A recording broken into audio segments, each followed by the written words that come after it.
Maria Santos never imagined her perfect wedding day would be the beginning of her worst nightmare. The church bells were still ringing in her ears as she walked down the aisle in her grandmother's vintage lace dress, her heart full of joy and hope for the future with her new husband, David Chen.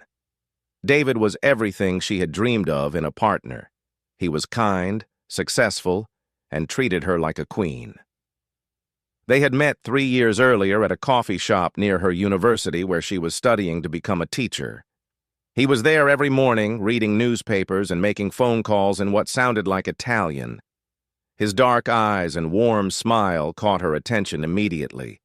Their courtship was like something from a romantic movie. David would surprise her with flowers, take her to expensive restaurants, and shower her with gifts that seemed too generous for someone who claimed to work in import and export business. But Maria was too in love to ask too many questions.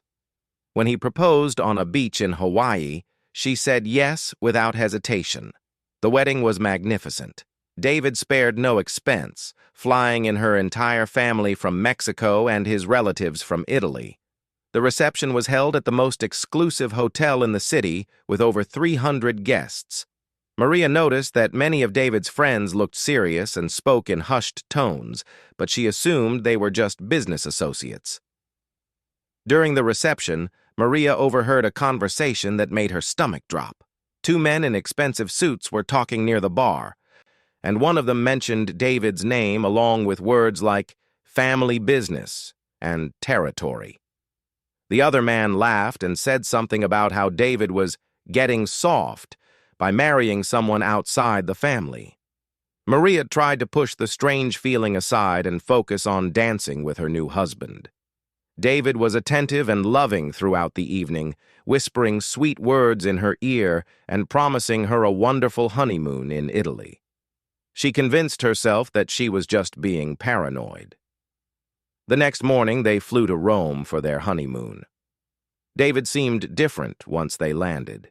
He was constantly on his phone, speaking rapid Italian in hushed tones. When Maria asked who he was talking to, he would kiss her forehead and say it was just business that couldn't wait. Their hotel was luxurious, overlooking the Colosseum. David had booked the presidential suite and seemed to know all the staff personally. The manager greeted him with unusual respect, almost like fear. Maria noticed how waiters would bow their heads when David entered a room and how other guests would step aside when they walked by. On their 3rd day, David took Maria to meet his family in a small town outside Rome. His uncle's house was like a fortress, with high walls and security cameras everywhere. The family gathering felt more like a business meeting than a celebration. The women were separated from the men, and Maria found herself sitting with David's female cousins who spoke very little English. Through broken conversation and gestures, Maria learned that David's family had been in Italy for generations and that they were very traditional. One cousin, Francesca, seemed nervous whenever David's name was mentioned. She kept looking around before speaking, as if afraid someone might overhear. During dinner, Maria watched David interact with his relatives. There was a clear hierarchy, with older men giving orders and younger ones listening carefully. David's uncle, Don Lorenzo, seemed to be the most important person in the room. Everyone stood when he entered, and no one spoke unless he spoke first. That night, back in their hotel room, Maria finally asked David directly about his family's business. He became defensive, saying that some things were better left unspoken and that all that mattered was their love for each other. But Maria could see something dark hiding behind his eyes. The next morning, Maria woke up alone. David had left early for what he called family obligations. Feeling adventurous and wanting to explore Rome on her own, she decided to visit the Vatican. She took a taxi and spent the morning admiring the beautiful art and architecture. On her way back to the hotel, Maria noticed a black car following her taxi. At first, she thought it was coincidence, but when her driver took several turns and the car stayed behind them, she became worried. The taxi driver, an elderly Italian man, noticed her concern and asked if everything was okay. Maria explained that she thought they were being followed. The driver looked in his rearview mirror and his face grew pale. He immediately took a different route and drove faster than before. When they reached the hotel, he refused to take payment and quickly drove away, leaving Maria standing alone on the sidewalk. In the hotel lobby, Maria felt eyes watching her. She noticed two men in dark suits sitting in chairs near the entrance. They weren't reading newspapers or talking to each other, just watching. When she walked toward the elevator, they stood up and followed at a distance. Maria's hands were shaking as she used her key card to enter the suite. David was still not there, but there was a note on the bed written in his handwriting. It said he would be back by evening and that she should not leave the hotel under any circumstances. The note was signed with "Ti amo," I love you in Italian. Fear began to creep into Maria's heart. She tried calling David's phone, but it went straight to voicemail. She called the front desk to ask if there were any messages for her, but the clerk said there were none. However, his voice sounded strange, almost nervous. As evening approached, Maria paced the room, looking out the window at the street below. The same black car from earlier was parked across from the hotel. Two men stood beside it, smoking cigarettes and looking up at her window. When they saw her, one of them spoke into a phone. David finally returned at midnight, looking stressed and exhausted. His usually perfect hair was disheveled, and there were stains on his white shirt. When Maria ran to embrace him, she could smell something metallic on his clothes, something that reminded her of the butcher shop where her father used to work. Maria told David about being followed and about the men downstairs. Instead of being surprised or concerned, he became angry. He grabbed her shoulders and asked if she had spoken to anyone or mentioned his name to strangers. His grip was so tight it left bruises on her arms. That night, David made several phone calls from the balcony, speaking in urgent Italian. Maria pretended to be asleep but listened carefully. She heard him mention her name several times, along with words she didn't understand. His tone was worried, almost pleading. The next morning, David announced they would be cutting their honeymoon short and returning home immediately. He said there was an emergency with his business that required his attention. When Maria asked what kind of emergency, he snapped at her and said she asked too many questions. At the airport, Maria noticed they were escorted through security by airport officials who seemed to know David personally. They didn't have to wait in lines or show their passports at certain checkpoints. Other passengers stared as they were given special treatment that seemed reserved for very important people. During the long flight home, David held Maria's hand and apologized for his behavior. He explained that his family business was complicated and that sometimes he had to deal with difficult situations. He promised that once they were home, everything would return to normal and they could start their new life together. But as their plane descended toward their home city, Maria saw something in David's eyes that made her realize their problems were just beginning. The man she had married was not who she thought he was, and the life she had dreamed of was about to become something much darker and more dangerous than she could have ever imagined. The honeymoon was over, but the real nightmare was about to begin. Back in their home city, Maria hoped things would return to the happiness she remembered from before their wedding. David had bought them a beautiful house in an expensive neighborhood, complete with a security system and high fences. At first, Maria thought the security was normal for someone successful, but she soon realized it was something much more serious. David's behavior changed dramatically after their return from Italy. He became controlling and paranoid, insisting that Maria quit her teaching job because it was too dangerous for her to be around so many people. When she protested, saying that teaching was her passion, David became angry and threw a glass against the wall. The sweet, romantic man she had fallen in love with seemed to disappear completely. Strange men began visiting their house at all hours of the day and night.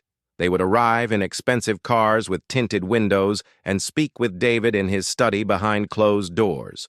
Maria could hear raised voices and heated arguments, but whenever she asked David about these meetings, he would tell her it was just business and that she shouldn't worry about things that didn't concern her. One evening, while David was in his study with 3 intimidating men, Maria decided to bring them coffee as an excuse to see what was happening. When she knocked on the door, the conversation stopped immediately. David opened the door with a forced smile, took the coffee tray from her hands, and firmly closed the door again. But in those few seconds, Maria saw something that made her blood run cold. On David's desk were photographs of people, men and women who looked like they were in pain or unconscious. There were also stacks of money and what appeared to be weapons wrapped in cloth. One of the men sitting across from David had tattoos covering his arms and a scar across his face that looked like it came from a knife fight. That night, Maria confronted David again about what she had seen. This time, he didn't try to calm her with sweet words. Instead, he grabbed her face roughly and told her that curiosity could be dangerous for a woman in her position. His tone was cold and threatening, nothing like the gentle man who had courted her for 3 years. David explained that his family was involved in what he called traditional business that had been passed down through generations. He said that some people might not understand their methods, but that everything they did was for family and honor. When Maria asked if his business was illegal, David laughed bitterly and said that legal and illegal were just words used by people who didn't understand how the real world worked. Maria began to realize that she had married into something much more dangerous than a simple import business. The expensive gifts, the luxurious lifestyle, the respect and fear she had seen in Italy, it all made sense now.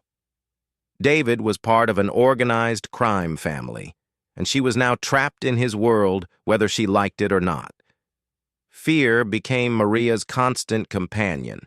She started noticing things she had overlooked before. The phone calls David received at strange hours, always answered with code words. The way delivery men would leave packages without requiring signatures or identification. The fact that their house was always clean, but she never saw David hire cleaning services. 3 months after their return from Italy, Maria's worst fears were confirmed when she accidentally witnessed something that changed everything. She had gone to the grocery store and realized she had forgotten her wallet. When she returned home unexpectedly, she found David and 2 other men in their garage, standing over something covered by a tarp. Maria hid behind her car and watched in horror as the men discussed how to dispose of the problem. When one of them pulled back the tarp, Maria saw the body of a young man who couldn't have been older than 25. David was giving calm, detailed instructions about where to take the body and how to make sure it would never be found. The sight was so shocking that Maria gasped loudly. The 3 men immediately turned toward her hiding spot. David's eyes met hers across the garage, and she saw something in them that terrified her more than anything she had ever experienced. It wasn't anger or surprise. It was calculation, like he was deciding what to do with her now that she had seen too much. Maria ran into the house and locked herself in their bedroom, her heart pounding so hard she thought it might explode. She heard David's footsteps coming up the stairs slowly, deliberately. When he knocked on the bedroom door, his voice was gentle again, but Maria could hear the danger underneath it. David entered the room and sat on the bed beside her. He explained that what she had seen was necessary justice for someone who had betrayed their family. He said that in his world, betrayal was punished severely, and that loyalty was the most important virtue anyone could have. Then he looked directly into her eyes and asked if she understood the importance of loyalty. Maria nodded, too frightened to speak. David smiled and kissed her forehead, but the kiss felt cold and threatening. He told her that, as his wife, she was now part of the family, and that family members always protected each other by keeping family secrets. He said he loved her too much to ever let anything happen to her, but that her safety depended on her ability to be trustworthy. From that day forward, Maria felt like a prisoner in her own home. David hired bodyguards who he claimed were for her protection, but she knew they were really there to watch her and make sure she didn't try to leave or contact anyone outside the family. Her phone was monitored, her computer was restricted, and she was never allowed to go anywhere alone. The isolation was devastating. Maria had always been close to her family in Mexico, but David convinced her that contacting them would put them in danger. He said that his enemies might try to hurt people she cared about in order to get to him. The thought of her innocent parents and siblings being harmed because of her situation made Maria decide to stay silent. David's business associates began treating Maria with a strange mixture of respect and pity. The women in their circle, wives and girlfriends of other crime family members, would invite her to lunches and shopping trips. But these women seemed broken, like their spirits had been crushed long ago. They spoke in whispers and never looked directly into anyone's eyes for too long. One of these women, Sophia, had been married to David's cousin for 15 years. During a quiet moment at a family gathering, she pulled Maria aside and warned her about the realities of their situation. Sophia explained that once you were inside the family, leaving was not an option. She had tried to take her children and escape 5 years earlier, but they had been found within hours and brought back. Her husband had made sure she understood that the next time she tried to leave, it wouldn't just be her own life at risk. Sophia's words filled Maria with despair, but they also planted a seed of determination. She began to secretly plan her own escape, knowing that she would probably only get one chance and that if she failed, the consequences would be deadly. She started hiding small amounts of money whenever David gave her cash for household expenses. She memorized important phone numbers and addresses without writing them down. Maria also began paying attention to David's routines and the patterns of the men who watched her. She noticed that on Tuesday afternoons, when David had his regular meeting with his uncle, there was usually only one guard watching the house, and he often fell asleep in his car around 3 o'clock. 6 months after witnessing the murder in their garage, Maria put her plan into action. She had saved enough money for a bus ticket to another state, and she had memorized the address of a women's shelter that specialized in helping people escape dangerous situations. On a Tuesday afternoon, while her guard dozed in his car, Maria climbed out of a back window and ran through the neighbors' yards to reach the main road. But her freedom lasted only 3 hours. As she sat on the bus, believing she was finally safe, Maria saw David's car pull up alongside the bus at a red light. He was accompanied by 4 other men, and they all got out of their vehicles and boarded the bus. The other passengers looked terrified as these dangerous-looking men walked down the aisle toward Maria. David's face was calm, but his eyes were full of rage. He gently took Maria's hand and helped her stand, speaking to her in a loving tone that fooled the other passengers but chilled Maria to her bones. He apologized to everyone for the misunderstanding and explained that his wife was not feeling well and had become confused about where she was supposed to be. As they walked off the bus together, David's grip on her arm was so tight that Maria knew she would have bruises for weeks. He put her in his car and drove home in complete silence. The tension in the vehicle was so thick that Maria felt like she couldn't breathe. She knew that her failed escape attempt had changed everything between them. That evening, David sat Maria down in their living room and explained the new rules that would govern her life. She was no longer allowed to leave the house under any circumstances without his personal escort. Her activities would be monitored constantly, and any further attempts to contact the outside world or leave him would result in consequences she wouldn't want to imagine. But the most terrifying part of David's speech was when he told Maria that her family in Mexico was now being watched by his associates. He showed her recent photographs of her parents leaving their house, her sister walking to work, and her brother playing with his children in the park. David explained that her family's safety now depended entirely on her complete cooperation and loyalty to him. Maria realized that her nightmare was only beginning. She was no longer just a wife trapped in a dangerous marriage. She was now a hostage whose compliance was being purchased with threats to the people she loved most in the world. The walls of her beautiful house had become the walls of a prison, and David had transformed from her loving husband into her captor and the greatest threat to everything she held dear.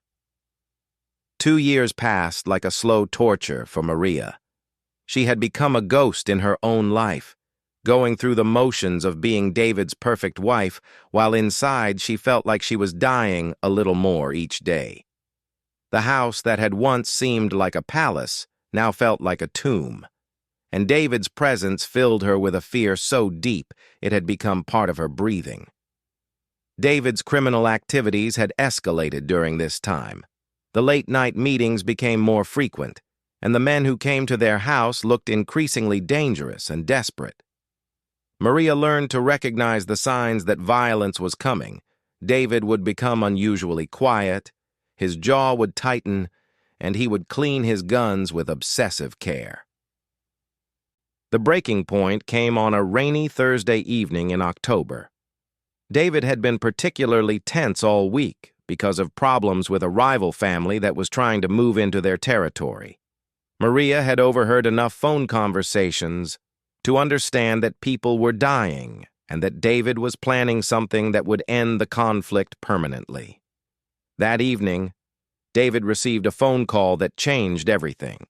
Maria watched his face turn pale as he listened to the voice on the other end. When he hung up, he immediately began making frantic calls to his associates, speaking in rapid Italian that Maria had learned to understand during her captivity. David's uncle, Don Lorenzo, had been arrested by federal agents in Italy. Worse than that, he was cooperating with authorities and providing information about the family's operations in exchange for a reduced sentence. Years of careful secrecy were unraveling, and David's entire organization was about to be exposed. In his panic and rage, David made a decision that would finally give Maria the chance she had been waiting for. He decided that the family needed to eliminate anyone who might be able to provide testimony against them, including some of their own members who knew too much. This included Maria, who had witnessed the murder in their garage and knew details about their operations. David's plan was to take Maria to a remote cabin in the mountains, where she would simply disappear forever. He told her they were going on a weekend trip to help him relax and think through his business problems. But Maria could see the truth in his eyes. He had decided that she had become too dangerous to keep alive. As David packed their bags for what he claimed was a romantic getaway, Maria knew this was her final opportunity to save herself. If she got in that car with David, she would never return home alive. The realization gave her a strength and clarity she hadn't felt in 2 years. While David was loading supplies into his car, Maria slipped into his study and found the emergency phone number for the FBI office that specialized in organized crime. She had memorized this number months earlier when she saw it on a business card that fell out of David's jacket. With shaking hands, she dialed the number and whispered urgently to the agent who answered. Maria explained who she was and what was happening, giving the agent David's real name and describing the murder she had witnessed. She begged them to help her, explaining that David planned to kill her within the next few hours.